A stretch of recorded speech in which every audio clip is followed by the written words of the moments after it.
예언은 모르겠고 이건 전부 한국 때문이야. 한국 구조대는 필요 없어. 우리가 우리 국민을 구조할 거야. 여기 일본인들이 시위를 하고 있는 현장에서 그 현장을 바라보고 있는 일본인 여성이 있습니다. 그녀는 그 현장을 보며 한숨을 쉬었다고 하는데요. 이번 산산 구조 현장에서 엄청난 충격적인 어떤 일을 겪게 되고 한국에 대한 생각이 바뀌었다고 합니다. 과연 그녀에게는 무슨 일이 있었던 것일까요? 그럼 오늘의 사연 시작하겠습니다. 안녕하세요. 제 이름은 마리아 다나카.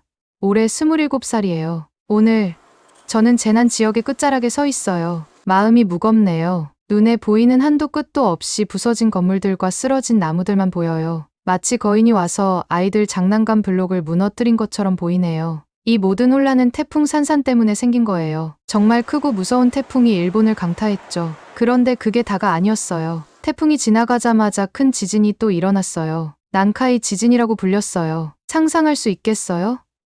마치 자연이 우리에게 2번이나 화를 낸 것 같았어요. 저는 노란색 헬멧을 고쳐 쓰고 구조 장비의 끈을 단단히 조여요. 태양이 얼굴에 뜨겁게 내리쬐고 공기에는 먼지와 무언가 타는 냄새가 느껴져요. 깊이 숨을 들이마셔요. 기분 좋은 냄새는 아니지만 이곳에 왜 있는지 상기시켜줘요. 저는 사람들을 돕기 위해 여기에 있어요. 주위를 둘러보면서 제 마음은 13년 전으로 돌아가요. 그때 저는 겨우 14살이었고 겁에 질린 아이였어요. 또 다른 큰 지진 이후에 무너진 건물 아래에 갇혀 있었죠. 얼마나 어두웠는지, 먼지 때문에 기침이 났던 것, 얼마나 무서웠는지 기억이 나요. 아무도 저를 찾지 못할 거라고 생각했어요. 그런데 그때 목소리가 들렸어요. 부드럽고 친절한 목소리였어요. 아이야, 우리가 여기서 꺼내줄 거야. 그 목소리는 한국에서 온 구조대원 윤석 씨의 목소리였어요. 그분이 그날 제 생명을 구해줬어요. 그분이 저를 잔해에서 꺼내주던 따뜻한 손길이 아직도 느껴져요. 안전한 곳으로 저를 안고 가던 그분의 팔이 얼마나 강하게 느껴졌는지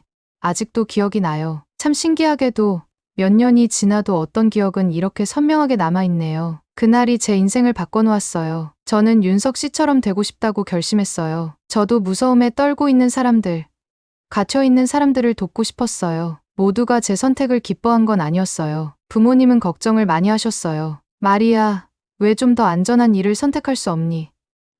우리가 널 잃고 싶지 않아. 친구들은 제가 미쳤다고 생각했어요. 그 일을 하다가 죽을 수도 있어. 라고 말했죠. 하지만 제 마음속에서는 이 일을 해야 한다는 걸 알고 있었어요. 사람을 구할 때마다 윤석 씨가 저를 구해줬을 때의 기분이 떠오르거든요. 그게 모든 고생과 위험을 감수할 만한 가치가 있게 해줘요. 다른 구조대원들이 모여있는 쪽으로 걸어가면서 사람들의 이야기 소리가 들려요. 한 일본 할머니가 미래를 볼 수 있다는 소문을 나누고 있더라고요. 그분이 이번 재난이 일어날 거라고 예언했다고 해요. 그런데 그분의 이야기는 여기서 끝나지 않아요. 예전에 일본이 저지른 나쁜 일들 때문에 이런 재난이 일어나고 있다고 말해요. 우리가 옛날 실수에 대한 벌을 받고 있다고요. 뭐라고 생각해야 할지 잘 모르겠어요. 무서운 옛날 이야기 같아요. 하지만 지금은 그런 옛날 이야기들에 신경 쓸 수 없어요. 지금 당장 도움이 필요한 사람들이 있으니까요. 시계를 봐요. 구조 임무를 시작할 시간이네요. 한 번 더 깊이 숨을 들이마시고 팀 쪽으로 걸어가요. 가까워질수록 그들의 눈에서 결의를 느낄 수 있어요. 우리는 모두 같은 이유로 여기에 있죠.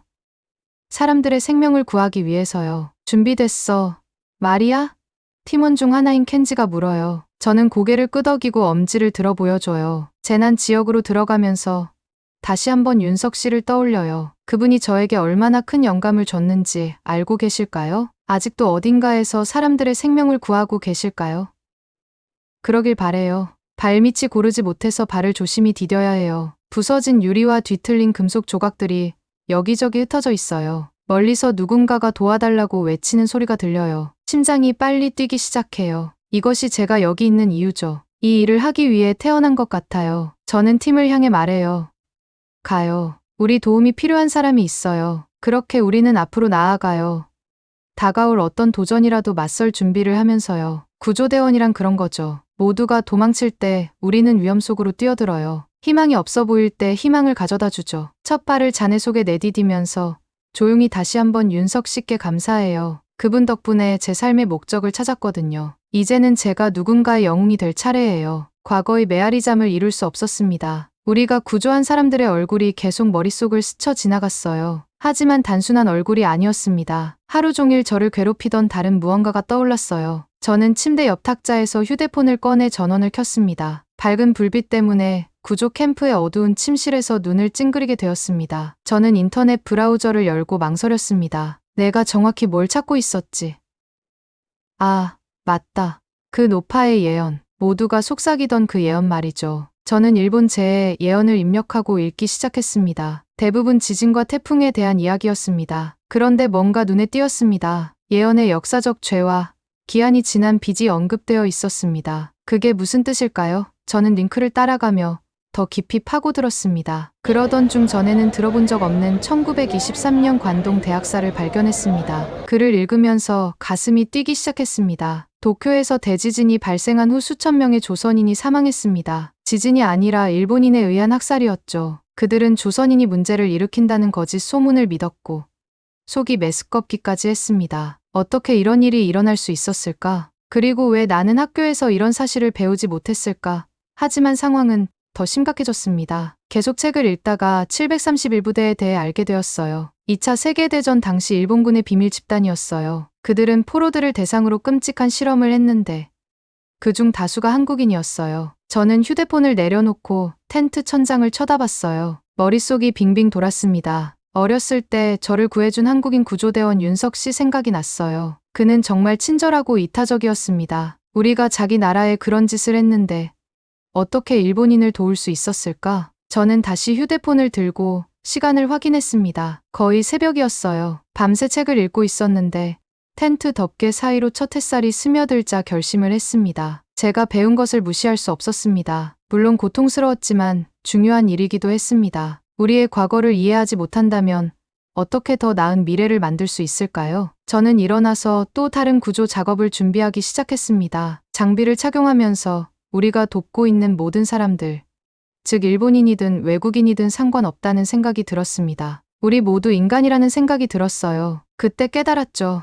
윤석 씨도 그 옛날 저를 구해줬을 때 그런 마음을 가졌을지도 몰라요. 그래서 그는 역사를 지나 도움이 필요한 겁에 질린 소녀를 볼 수 있었을지도 모릅니다. 아침 햇살을 받으며 텐트 밖으로 나왔다. 내 주변의 폐허는 어제와 똑같아 보였지만 뭔가 달라졌습니다. 저는 심호흡을 하고 구조 준비 구역으로 향했습니다. 아직 해야 할 일이 너무 많고 도움이 필요한 사람들이 너무 많았습니다. 하지만 이제 저는 한 사람 한 사람을 도울 때마다 단순히 생명을 구하는 것 이상의 일을 하고 있다고 느꼈습니다. 저는 과거와 미래, 일본과 한국을 잇는 다리를 만들고 있었습니다. 아침 브리핑을 위해 팀원들과 합류하면서 저는 제 자신과 조용히 약속을 했습니다. 한국과 공유한 역사에 대해 더 많이 배우겠다고요. 우리가 겪은 아픔을 이해하려고 노력할 것입니다. 그리고 가장 중요한 것은 한 번에 한 명씩 구조하는 것. 앞으로의 하루는 위험과 비탄으로 가득 찬 길고 힘든 하루가 될 것입니다. 하지만 이 재난이 시작된 이후 처음으로 희미한 희망을 느꼈습니다. 오늘 우리가 구할 사람들뿐만 아니라 더 큰 무언가에 대한 희망이었습니다. 이번 지진으로 인한 상처보다 훨씬 오래된 상처를 치유할 수 있는 무언가. 저는 장비를 집어들고 팀원들에게 고개를 끄덕였습니다. 가자. 제가 말했습니다. 할 일이 있어요. 잔해가 널려있는 거리로 나가면서 저는 윤석 씨에 대해 다시 한번 생각하지 않을 수 없었습니다. 샵 제세장 붕괴. 무너진 아파트 건물에 다가가자 발밑에서 땅이 흔들리는 게 느껴졌어요. 심장이 쿵쾅대기 시작했지만 최대한 침착하려고 했습니다. 큰 지진의 여진이 계속해서 오고 있었고 그때마다 더 많은 건물이 무너질 수 있었어요. 마리아, 동쪽 부분에서 생존자의 신호가 잡혔어. 제 친구 켄지가 외쳤습니다. 그는 잔해 밑에 갇힌 사람들을 감지할 수 있는 특수 장비를 보고 있었어요. 적어도 3명이 그 안에 갇혀 있는 것 같아. 저는 이미 그들을 어떻게 구할지 생각하며 고개를 끄덕였어요. 불안정한 건물 안으로 들어가는 동안 조심해야 했어요. 발걸음 하나하나가 위험할 수 있었으니까요. 부서진 복도를 지나가는데 희미하게 들리는 소리가 있었어요. 그것은 누군가가 도와달라고 외치는 목소리였어요. 젊은 여자의 목소리 같았고 약간의 억양이 느껴졌습니다. 살려주세요. 제발, 누가 우리 좀 도와주세요. 그 목소리가 다시 울렸어요. 우리는 최대한 빨리 소리를 따라갔지만 아무것도 무너지지 않도록 조심해야 했어요. 하지만 쉽지 않았습니다. 부서진 물건이 너무 많아서 떨어진 기둥과 콘크리트 덩어리를 넘어가야 했거든요. 갑자기 땅이 전보다 더 세게 흔들렸어요. 머리 위에서 크게 삐걱거리는 소리가 들렸고 천장에 금이 가는 걸 봤어요. 무너질 것 같았어요. 모두 나가. 제가 팀원들에게 소리쳤습니다. 그들은 우리가 왔던 길로 뛰기 시작했어요. 하지만 그때 바로 가까운 곳에서 다시 그 목소리가 들렸어요. 우리가 갇힌 사람들과 너무 가까웠어요. 지금 떠날 수는 없었어요. 저는 단 1초 만에 결정을 내려야 했어요. 팀원들이 밖으로 달려 나가는 사이 저는 건물 깊숙이 앞으로 뛰어들었어요. 그리고 저희가 있던 곳에 바로 천장이 무너지는 큰 굉음이 들렸습니다. 먼지가 가라앉아 작은 공간에 있는 저 자신을 발견했어요. 그곳에는 세 사람이 함께 웅크리고 있었습니다. 젊은 여자와 노부부였어요. 그들은 겁에 질려 있었지만 제가 온 것을 보고 안도하는 것 같았어요. 괜찮아요. 심장이 너무 빨리 뛰고 있었지만 최대한 차분한 목소리로 말했어요. 제가 도와드리러 왔어요. 다치신 분 계신가요? 노인이 약하게 대답했어요. 목소리는 희미했지만 이해할 수 있었습니다. 이 젊은 여자가 우리를 구해줬어요. 하지만 그녀가 크게 다쳤어요. 저는 젊은 여자를 바라보았어요. 그녀는 매우 조용히 누워 있었고 숨소리가 좋지 않았습니다. 제가 그녀의 부상을 확인하려 하자 그녀가 눈을 떴어요. 안녕하세요. 그녀는 속삭이며 아파하는 표정을 지었어요. 다들 안전한가요? 그녀가 처음에 한국어로 말하고 있다는 것을 깨달았어요. 다쳤음에도 불구하고 그녀는 노부부를 걱정하고 있었어요. 당신 덕분에 안전해요. 제가 대답했어요. 저는 마리아예요. 성함이 어떻게 되세요? 이설아예요. 그녀가 대답했어요. 교환학생이에요. 그들을 두고 떠날 수가 없었어요. 제가 설아를 도우며 그녀의 용기에 감탄하지 않을 수 없었어요. 그녀는 어릴 적 저를 구해준 한국인 구조대원 윤석 씨를 떠올리게 했어요. 밖에서 제 팀이 우리에게 오기 위해 길을 뚫고 있는 소리가 들렸습니다. 하지만 시간이 많지 않았어요. 건물이 언제든 완전히 무너질 수 있었으니까요. 제 무전기가 지직거렸고 켄지의 목소리가 들렸어요. 마리아. 작은 구멍을 뚫었지만 안전하지 않아. 한 번에 한 사람만 나갈 수 있고 빨리 해야 해. 누굴 먼저 데리고 나가야 하지. 저는 제 곁에 있는 세 사람을 바라봤어요. 노부부는 괜찮아 보였지만 겁에 질린 상태였어요. 그러나 설아는 점점 약해지고 있었어요. 제가 해야 할 일을 알고 있었어요. 나중에 문제가 될 수도 있지만요. 교환학생부터 데리고 나갈 거예요. 제가 무전기에 말했어요. 그녀 상태가 매우 안 좋아요. 잠시 침묵이 흐른 후 켄지의 망설이는 목소리가 돌아왔어요. 확실해? 윗사람들이 좋아하지 않을 거야. 확실해요. 제가 단호하게 말했어요. 이게 맞는 일이에요. 저는 설아를 빠르게 이동 준비를 시켰습니다. 우리가 그녀를 들어 올리려 할 때 그녀가 약하게 제 손을 잡았어요. 왜요? 그녀가 속삭이듯 물었어요. 저는 미소 지으며 그녀에게 말했어요. 오래전에 한 한국 분이 저에게 친절은 국경을 넘는다는 걸 가르쳐 줬거든요. 이제 제가 그걸 누군가에게 보여줄 차례예요. 우리가 좁은 구멍을 통해 설아를 조심스럽게 이동시키자 제 팀원들 몇 명이 이상하게 저를 쳐다보는 것이 느껴졌어요. 제 결정 때문에 문제가 생길 수도 있다는 걸 알았지만 상관없었어요. 이건 단순히 규칙을 따르는 것 이상의 문제였어요. 우리가 어디에서 왔든 서로 도울 수 있다는 것을 보여주는 일이었으니까요. 설아를 무사히 밖으로 빼낸 후 저는 노부부를 구하기 위해 다시 들어갔어요. 시간이 촉박했지만 그들 또한 꼭 구하고 싶었어요. 일을 하던 중 노인이 저에게 말을 걸었어요. 옳은 일을 했소. 그는 눈물을 글썽이며 말했어요. 저 젊은 여자가 세상에는 아직도 좋은 사람들이 있다는 걸 보여줬소. 그녀처럼 용감해줘서 고맙소. 목에 무언가 걸린 듯한 기분이 들었어요. 이 끔찍한 상황 속에서도 사람들이 얼마나 친절하고 용감할 수 있는지를 보고 있었어요. 그것은 제가 가능한 한 많은 사람을 돕기 위해 더 열심히 일하고 싶게 만들었어요. 마침내 노부부를 데리고 나오자 건물이 뒤에서 신음소리를 냈어요. 우리는 겨우 시간에 맞춰 탈출했어요. 저는 노인이 아내를 껴안고 안도하며 울고 있는 모습을 지켜봤어요. 설아는 이미 병원으로 가는 구급차에 타고 있었어요. 피곤하고 몸이 아팠지만 자랑스러웠습니다. 오늘 우리는 세 사람의 목숨을 구했어요. 그리고 아마도 우리가 어디에서 왔든 사람들을 하나로 모으는 작은 걸음을 내디뎠을지도 모른다는 생각이 들었어요. 구조 대기 구역으로 돌아가면서 저는 설아의 용기와 노부부의 감사함을 생각했어요. 앞으로도 더 많은 도전과 구해야 할 사람들이 있을 거라는 걸 알았어요. 하지만 우리가 서로를 돕고 친절을 베풀기만 한다면 최악의 재난도 극복할 수 있다는 것도 알게 되었어요. 샵 제내장 양심의 선택. 켄지의 목소리가 무전기를 통해 갈라지며 들려왔을 때 제 심장은 두근거리기 시작했어요. 마리아. 작은 틈을 뚫었지만 안정적이지 않아.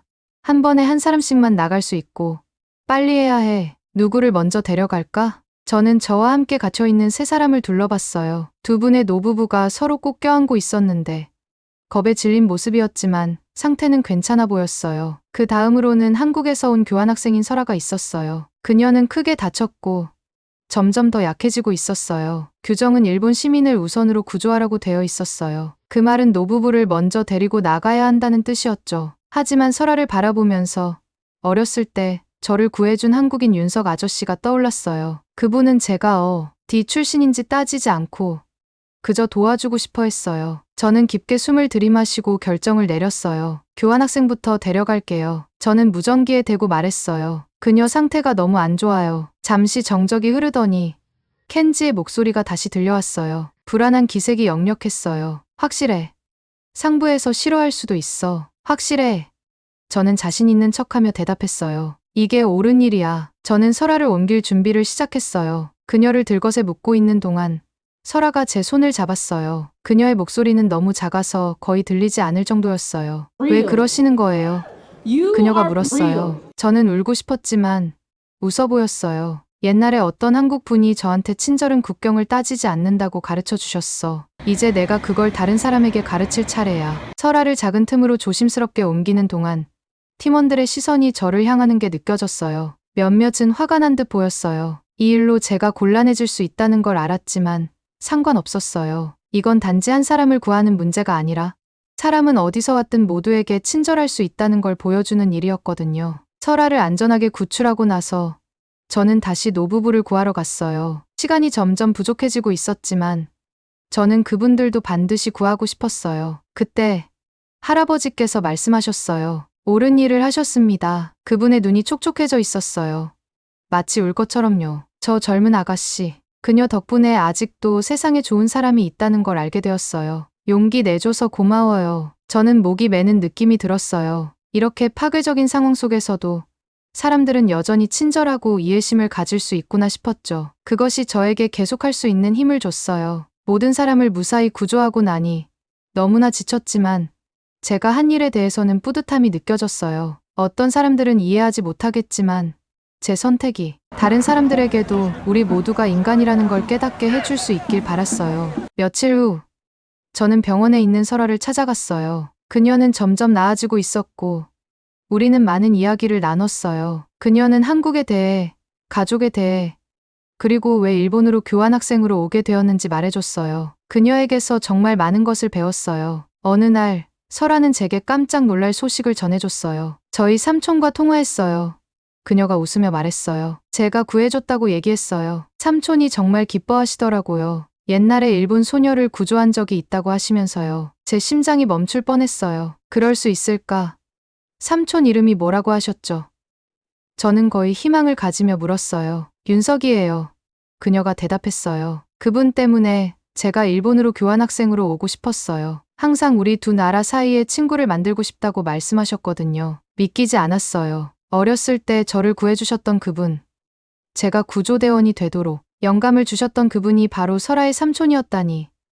그건 단순한 운명이 아니었어요. 마치 운명처럼 느껴졌어요. 저는 설아에게 제 이야기를 해줬어요. 제가 어린 소녀로서 무너진 건물 속에 갇혀 있을 때 어떻게 그녀의 삼촌이 저를 구해줬는지에 대해서요. 우리는 우리의 인생이 이렇게 놀랍게도 연결된 것에 대해 둘 다 놀라워했어요. 그날 병원을 떠나면서 저는 중요한 것을 깨달은 기분이었어요. 세상은 때때로 무섭고 재난과 국가 간의 오래된 갈등이 있지만 우리가 친절을 선택하고 서로를 돕는다면 우리는 세상을 조금 더 나은 곳으로 만들 수 있어요. 아직 할 일이 많이 남아있다는 걸 알았어요. 설아를 구한 건 시작일 뿐이었어요. 하지만 저는 계속 노력할 준비가 되었어요. 사람들 사이에 다리를 놓기 위해서요. 왜냐하면 결국 중요한 건 우리가 어디에서 왔는지가 아니라 서로를 어떻게 대하는가니까요. 집으로 걸어가면서 저는 스스로에게 다짐했어요. 윤석 아저씨의 교훈을 계속 이어나가겠다고요. 국경 없는 친절을 다른 사람들에게 보여주겠다고요. 그리고 어쩌면 우리가 서로를 돕는 세상을 만들 수 있을지도 모르겠다고요. 설아 생각이 머리에서 떠나질 않았어요. 복구 작업을 도우면서 긴 시간 동안 일하고 있었지만 마음은 자꾸만 내가 구해준 그 용감한 한국인 학생에게로 향했어요. 뭔가 특별한 게 있었어요. 설명할 수 없는 어떤 연결감이랄까요. 근무가 끝나자마자 병원으로 향했어요. 병원의 복도는 환자들, 의사들, 가족들로 가득 차서 바쁘게 움직이는 모습이었어요. 공기에는 소독약 냄새와 걱정이 뒤섞여 있었죠. 설아의 병실을 찾아가서 조심스럽게 문을 두드렸어요. 들어오세요. 조용한 목소리가 들려왔어요. 안으로 들어가자 설아가 침대에 앉아 있는 게 보였고 그 모습에 마음이 한결 가벼워졌어요. 지난번에 봤을 때보다 얼굴에 혈색이 돌아 보였거든요. 마리아, 그녀가 얼굴을 밝히며 말했어요. 와줘서 정말 기뻐요. 저는 침대 옆에 있는 의자를 끌어당겨 앉았어요. 기분은 좀 어때요? 하고 물었죠. 매일매일 나아지고 있어요. 설아가 대답했어요. 잠시 망설이더니 덧붙였어요. 당신에게 할 말이 있어요. 정말 놀라운 일이에요. 저는 호기심에 가득 차서 몸을 기울였어요. 뭔데요? 설아의 눈이 반짝였어요. 어제 삼촌과 통화했어요. 당신 이야기를 했죠. 내가 어떻게 구해졌는지. 그런데 마리아, 믿을 수 없겠지만 삼촌이 예전에 일본의 한 어린 소녀를 구해준 적이 있다고 하더라고요. 심장이 막 뛰기 시작했어요. 혹시 당신의 삼촌? 제 목소리는 거의 속삭임이었어요. 이름이 뭐예요? 윤석이에요. 설아가 미소 지으며 대답했어요. 그분이 제가 교환학생으로 일본에 오고 싶어 했던 이유예요. 삼촌은 항상 우리나라들 간의 다리를 놓는 것에 대해 이야기하셨거든요. 방이 빙글빙글 도는 것 같았어요. 윤석 씨, 내 인생을 구해줬던 그 사람, 내 경력을 바꾼 그 사람이 설아의 삼촌이라니 영화 같은 일이었어요. 설아, 제 목소리가 떨렸어요. 나도 할 말이 있어요. 당신의 삼촌, 윤석 씨가 제가 10대였을 때 제 목숨을 구해주셨었어요. 설아의 눈이 크게 떴어요. 정말요? 진짜예요? 고개를 끄덕이면서 눈물이 고였어요. 재난 상황에서 무너진 건물에 갇혀 있었어요. 죽을 것 같았어요. 그런데 그때 목소리가 들렸죠. 당신 삼촌의 목소리였어요. 그분이 저를 잔해 속에서 끌어내줬어요. 그래서 제가 구조대원이 되기로 결심했죠. 설아는 손을 뻗어 제 손을 꽉 잡았어요. 마리아, 그녀의 눈에도 눈물이 맺혔어요. 이건 우연이 아닐 거예요. 마치 우리의 삶이 서로 만나도록 예정된 것 같아요. 저도 그녀의 손을 꽉 잡으면서 깊은 연결감을 느꼈어요. 맞아요. 제가 말했어요. 우연 이상의 것처럼 느껴져요. 우리는 다음 한 시간을 함께 이야기하며 보냈어요. 저는 설아에게 삼촌이 저를 구해준 날에 대해 이야기했어요. 그분의 친절함이 제 인생을 어떻게 바꿨는지 말이에요. 설아는 삼촌의 일본에 대한 이야기들을 들으며 자라온 이야기, 그분이 항상 두 나라 간의 이해의 중요성을 강조하셨다고 말했어요. 삼촌은 늘 말하셨어요. 설아가 생각에 잠긴 듯 말했어요. 사람들 사이의 차이점을 보는 건 쉽지만 공통점을 보려면 특별한 시각이 필요하다고요. 그녀의 말이 제 마음에 와 닿았어요. 설아를 먼저 구할지 잠시 망설였던 순간이 생각났어요. 오래된 편견이 제 판단을 흐리게 할 뻔했던 그 순간 말이에요. 당신의 삼촌은 정말 지혜로운 분이세요. 제가 말했어요. 우리 모두가 그런 사고방식에서 배울 수 있을 것 같아요. 면회 시간이 끝나갈 때쯤 제 안에서 새로운 목적의식이 자라는 걸 느꼈어요. 설아를 만나고 그녀의 삼촌과의 연결고리를 알게 된 건 단순한 행운 이상의 것처럼 느껴졌어요. 어떤 소명이랄까요? 설아. 제가 일어서면서 말했어요. 더 알고 싶어요. 한국에 대해, 당신의 문화에 대해, 우리들의 공유된 역사에 대해 좋은 것과 나쁜 것 모두요. 저에게 가르쳐 줄래요? 설아는 얼굴이 밝아졌어요. 그럼요. 마리아. 그리고 저도 일본에 대해 더 많이 배우고 싶어요. 저는 고개를 끄덕이며 흥분된 마음이 들었어요. 좋아요. 우리는 서로에게 배워요. 그날 병원을 떠나면서 저는 세상을 새롭게 보는 것 같은 기분이 들었어요. 도시에는 여전히 재해의 흔적이 남아 있었지만 곳곳에서 희망의 징후들이 보였어요. 사람들이 서로 돕고 함께 재건하는 모습이요. 윤석 씨, 설아, 그리고 우리의 삶이 이렇게 얽혀있는 놀라운 방식에 대해 생각했어요. 그것은 사람들 간의 친절한 행위 하나하나가 서로 다른 배경을 가진 사람들 간의 이해의 순간들이 어떻게 우리가 예상치 못한 방식으로 세상을 바꿀 수 있는지 깨닫게 해줬어요. 그날 밤 잠자리에 들면서 저는 자신에게 한 가지 약속을 했어요. 설아와 그녀의 삼촌과의 연결을 소중히 여기고 우리 두 나라 사이에 더 많은 다리를 놓기 위해 노력하겠다고요. 한 사람의 대화, 한 사람의 우정에서부터 말이에요. 잠이 들면서 전에 없던 평온함과 목적의식을 느꼈어요. 앞으로의 여정이 쉽지 않을 수 있지만 그럴 가치가 있을 것 같아요. 왜냐하면 결국 우리를 강하게 만들어주고 삶이 던지는 어떤 재난도 이겨낼 수 있게 해주는 것은 서로와의 연결이니까요. 나는 병원으로 걸어가는 내내 설아 생각을 멈출 수 없었어요. 구조한 지 일주일이 지났고 매일 그녀를 찾아갔죠. 오늘은 날씨가 맑아서인지 도시가 조금 덜 황폐해 보였어요. 설아의 병실에 들어서자 그녀가 침대에 앉아있는 모습을 보았어요. 훨씬 나아진 것처럼 보였고 나를 보자마자 웃었어요. 마리아, 오늘 너에게 흥미로운 이야기를 해줄 게 있어. 그녀가 눈을 반짝이며 말했어요. 나는 침대 옆에 앉았어요. 뭔데? 어제 삼촌이랑 통화했어. 설아가 설명했어요. 삼촌에게 내 얘기를 했고 내가 날 구해줬다고 말했어. 그랬더니 삼촌이 감동받으셨대. 왜냐면 예전에 삼촌도 구조 작업 중에 어린 일본 소녀를 구한 적이 있다고 하셨어. 내 심장이 빨리 뛰기 시작했어요. 혹시 설아, 삼촌 성함이 뭐야? 윤석이야. 그녀가 대답했어요. 사실 내가 일본에 교환학생으로 오고 싶었던 것도 삼촌 덕분이야. 삼촌은 항상 우리나라와 일본 사이에 친구를 만드는 게 중요하다고 말씀하셨어. 믿을 수가 없었어요. 내가 어릴 때 나를 구해준 그 사람이, 나를 구조 작업자가 되게 한 그 사람이 설아의 삼촌이라니. 이건 단순한 행운 이상의 것처럼 느껴졌어요. 나는 설아에게 내 이야기를 들려줬어요. 내가 10대였을 때 그녀의 삼촌이 나를 잔해 속에서 구해주셨다고. 이야기가 끝날 때쯤 우리는 둘 다 눈물을 흘리고 있었어요. 우리의 만남은 운명인 것 같아.